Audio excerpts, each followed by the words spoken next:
యువతలో testosterone levels రోజు రోజుకి పడిపోతున్నాయి. 2000 సంవత్సరం నాటికి 15 నుంచి 30 ఏళ్ల లోపున్న పురుషుల్లో టెస్టోస్టిరాన్ లెవెల్స్ 100 మిల్లీలీటర్ల రక్తానికి 605 నానోగ్రాముల టెస్టోస్టిరాన్ ఉండేదట. 2019 సంవత్సరంలో 100 మిల్లీలీటర్ల రక్తానికి 405 నానోగ్రామ్స్ ఆఫ్ టెస్టోస్టిరాన్ మాత్రమే ఉంది. అంటే 25% పడిపోయింది 20 ఏళ్లలో. మరి ఈ టెస్టోస్టిరాన్ లెవెల్స్ పడిపోకుండా యువత ఎట్లాంటి జాగ్రత్తలు పాటించాలి? దీంట్లో ఫస్ట్ రూల్ ఏంటంటే 8 గంటల నిద్ర. మీరు రోజుకి 8 గంటలు ఖచ్చితంగా నిద్రపోవడం వల్ల మీ టెస్టోస్టిరాన్ చాలా భద్రంగా సేఫ్గా ఉంటుంది. ఇక రెండోది ఆల్కహాల్ కన్జంప్షన్ తగ్గిస్తే టెస్టోస్టిరాన్ లెవెల్స్ అనేవి ఆటోమేటిక్గా పెరుగుతాయి. మూడోది విటమిన్ డి.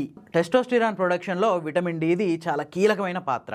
ఈ సృష్టిలో విటమిన్ డి అత్యధికంగా దొరికేది ఏంటంటే సూర్యరశ్మి నుంచి. సాధ్యమైనంత ఎక్కువసేపు పురుషుల ఎండలో గడపాలి. అంతేకాదు విటమిన్ D3 అనేది గుడ్డులో ఉండే పచ్చసొన, సాల్మన్, టూనా ఇట్లాంటి ఫిష్లో కూడా ఉంటుంది. ఇంకా నాలుగోది ఏంటంటే zinc and magnesium rich foods ఖచ్చితంగా తీసుకోవాలి. ఎందుకంటే ఈ రెండే టెస్టోస్టిరాన్ బూస్టింగ్లో కీలకమైన పాత్ర వహిస్తాయి.